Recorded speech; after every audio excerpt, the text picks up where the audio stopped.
The topic of this video is determining if a relation defined by an equation is a function.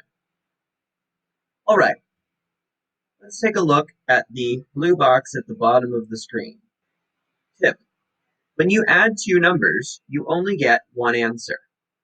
This is also true for subtraction, multiplication, and division. This can help you identify if an equation is a function. For example, in y equals 6x, for any given value of x, you will multiply 6 times x to find y. This can only have one answer: 1x, 1y. This proves the equation is a function. So, our first equation, y equals 6x, is a function. Let's move to our next equation. Our next equation says y squared equals negative 2x.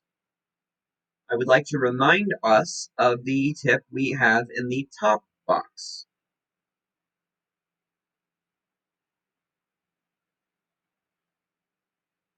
The y inside parentheses here was being squared.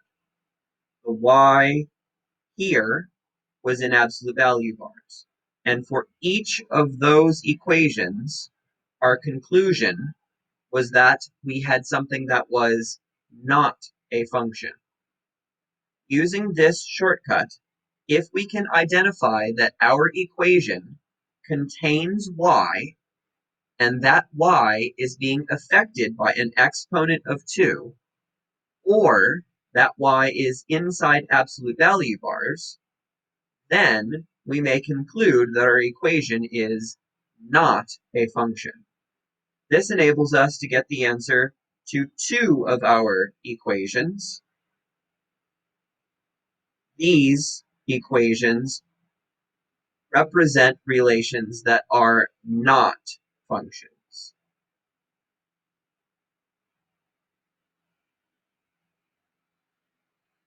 Okay, that just leaves 2 equations left to go.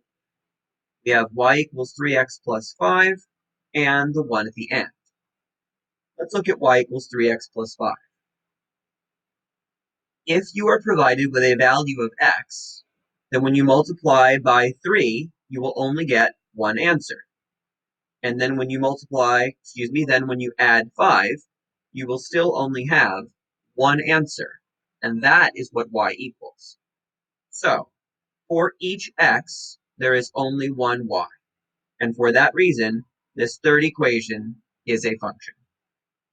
All right, so now finally at our fifth equation. Let's say we are provided a value for x.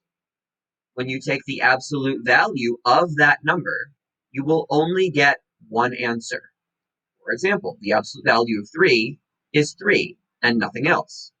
The absolute value of negative 4 is positive 4 and nothing else. So, for each x, you will take the absolute value and get just one answer.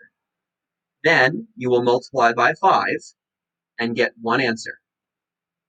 Then, when you move that value to the other side of the equation and perform the subtraction, 4 minus that value, you will get just one answer. Therefore, for each x, there is exactly one y.